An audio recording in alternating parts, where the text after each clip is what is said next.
Existe uma coisa que nenhum xerife aprende na academia. Nenhum manual de lei descreve. E nenhum homem que passou por isso consegue explicar sem antes olhar para os lados. Como se o que perseguiu esse homem ainda pudesse estar ouvindo.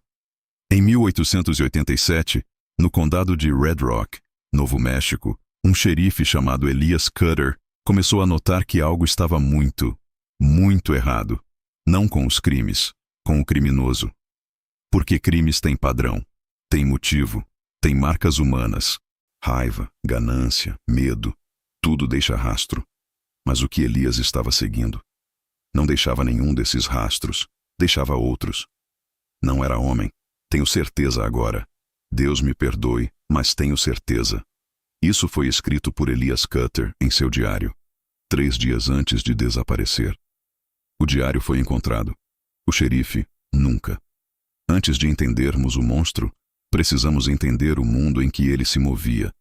E esse mundo, preciso que você sinta, era muito diferente do seu.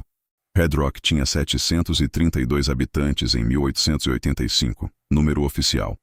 Não contava índios. Não contava chineses que trabalhavam na ferrovia. Não contava as mulheres que viviam nos bordéis, porque essas oficialmente não existiam. Havia um médico para toda a região. Quando um dente inflamava, você bebia uísque e rezava. Quando um osso quebrava errado, amputavam. Quando uma febre alta chegava numa família, você esperava para ver quem sobreviveria. Crianças morriam. Muito. Era tão comum que mães às vezes esperavam os filhos completarem 2 anos antes de dar nome, porque dar nome cedo demais doía demais quando Deus resolvia levar. Esse era o mundo normal de Elias Cutter, o mundo que ele havia jurado proteger. Elias tinha 42 anos nessa foto. Parece ter 60. Isso não era incomum. O sol, o trabalho, a violência. O oeste americano envelhecia os homens antes do tempo. Aqueles que sobreviviam longo o suficiente para envelhecer. Ele era xerife há 11 anos. Havia prendido ladrões de gado, separado brigas de bar, enforçado 2 homens e atirado em mais 4. Em todos esses anos ele dormia bem à noite. Não porque fosse cruel, mas porque tinha certeza do que estava fazendo. Essa certeza acabou numa quinta-feira de outubro, quando ele cavalgou até a fazenda dos Merritt e encontrou o que encontrou. Preciso descrever o que Elias viu, não para chocar, mas porque sem entender o que estava nos relatórios, nos documentos reais, arquivados no condado de Santa Fé, é impossível compreender por que esse homem passou os próximos 2 anos acreditando que estava perseguindo algo sobrenatural. A família Merritt, pai, mãe, 2 filhos. O relatório do delegado que chegou depois de Elias descrevia a cena como consistente com ataque de fera selvagem. Mas havia um problema com essa teoria. Feras selvagens não arrumam os corpos. Não vou ler o relatório completo, mas vou dizer o que o tornava diferente de tudo que Elias havia visto antes. As vítimas estavam dispostas em círculo, braços cruzados sobre o peito, como se alguém tivesse os preparado para um velório. Em volta deles, marcas no chão, padrões que nenhum dos homens presentes conseguiu identificar. E no centro do círculo, uma bala, uma única bala, não disparada de nenhuma arma conhecida. Elias aguardou, levou para 3 ferreiros diferentes. Nenhum reconheceu o metal. Isso aconteceu 4 vezes, em 4 fazendas diferentes, ao longo de 8 meses. Sempre o mesmo padrão, sempre a bala estranha no centro, sempre os corpos arrumados como se o assassino tivesse respeito pelos mortos, o que tornava tudo ainda mais perturbador. Porque um monstro que organiza seus mortos não é apenas perigoso, é inteligente. E tem um motivo que nós ainda não entendemos. Elias começou a caçada da maneira que qualquer xerife começaria. Com lógica, com método. Ele mapeou as fazendas atacadas, calculou rotas, interrogou sobreviventes de regiões vizinhas, procurou testemunhas. E aqui começa o que alguns historiadores chamam de o problema do xerife Cutter. Porque as testemunhas que ele encontrou disseram coisas que não deveriam ser possíveis. Uma mulher, identificada nos registros apenas como Senhora D, viúva, disse que viu o homem de longe, à luz do entardecer. Disse que ele estava parado no meio da estrada olhando para a direção da sua casa. Ela entrou, fechou a porta, rezou a noite toda. De manhã, havia rastros de bota até a janela. mas nenhum saindo. Elias anotou isso, não como prova sobrenatural. Ele era um homem pragmático, um homem do século XIX, um homem que acreditava em causas e efeitos. Ele anotou como comportamento incomum, possivelmente perturbação mental severa. Em outras palavras, ele estava caçando um homem muito doente, muito perigoso, mas ainda humano. Esse pensamento o manteve são por mais 6 meses. Em março de 1888, Elias teve a primeira visão direta do suspeito. Estava a cerca de 300 metros, tarde da noite, luz de lua cheia. Ele descreveu o que viu no diário. E aqui, quero que você ouça com atenção, porque o que ele escreveu não foi pânico, não foi histeria. Foi a anotação calma, metódica, de um homem tentando dar sentido racional ao que seus olhos estavam vendo. Homem, alto, parado. Olhava para mim como se me conhecesse há muito tempo. Não correu quando levantei o rifle. Atirei. 2 tiros. Vi claramente os impactos. Ele ficou parado. Virou e caminhou para o escuro. Passos lentos, sem pressa. Encontrei as balas no chão atrás dele. Achato uma delas com o dedo.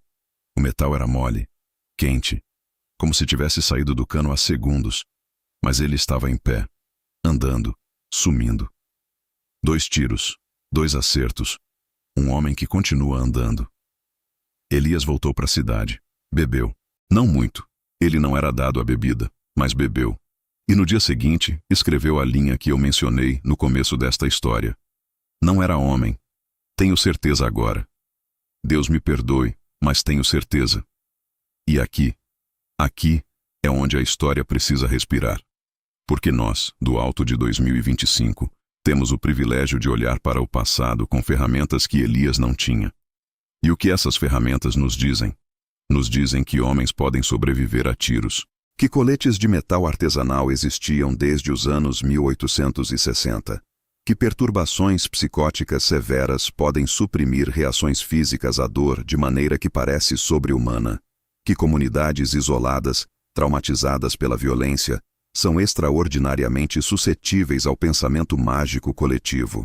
Nos dizem que o metal desconhecido das balas era provavelmente uma liga de chumbo e ferro produzida por algum ferreiro itinerante do sul do México, e nenhum dos 3 ferreiros que Elias consultou tinha contato com aquela região. Nos dizem, em suma, que havia uma explicação humana para tudo, exceto por uma coisa.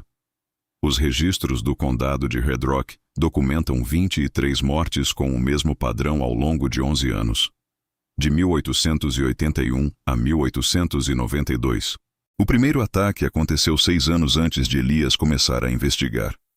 E o último, o registro final, data de 1892. Em 1892, Elias Cutter tinha desaparecido há 4 anos. E nunca mais houve um ataque daquele tipo em Red Rock. Coincidência? Talvez. Provavelmente.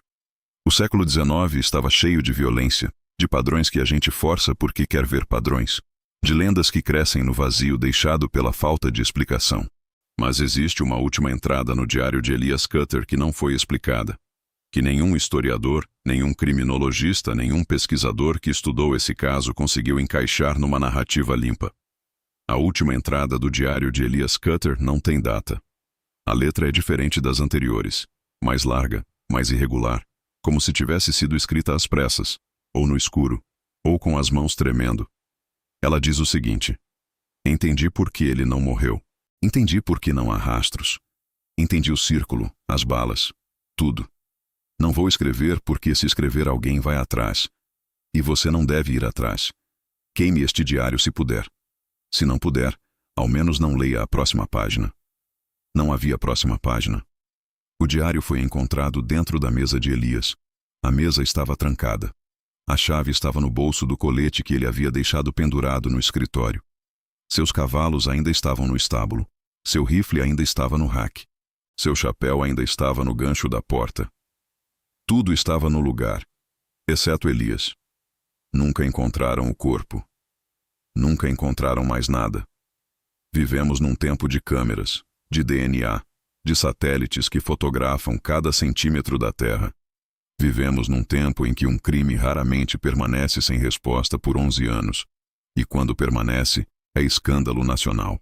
Elias Cutter viveu num tempo em que um homem podia desaparecer e a única coisa que sobrasse fosse um diário trancado e a instrução de não virar a página. Não sei o que ele encontrou no escuro daquele Novo México de 1888. Ninguém sabe. Os registros acabam. O rastro some. E a cidade de Red Rock foi abandonada 12 anos depois, sem que ninguém jamais explicasse exatamente por quê. O que eu sei é o seguinte. Existe um certo tipo de história que o oeste americano produzia com frequência perturbadora. Histórias de homens que foram atrás de algo e nunca voltaram. Histórias que sobreviveram não porque foram documentadas, mas porque as pessoas que ficaram não conseguiram parar de contar. Porque contar é uma maneira de não estar sozinho com o que você sabe. E não estar sozinho com o que você sabe, bem, esse é um instinto muito, muito humano. Monk. Os registros do condado de Red Rock estão arquivados na Biblioteca Estadual do Novo México. A última página do diário de Elias Cutter nunca foi encontrada. Ou nunca foi mostrada.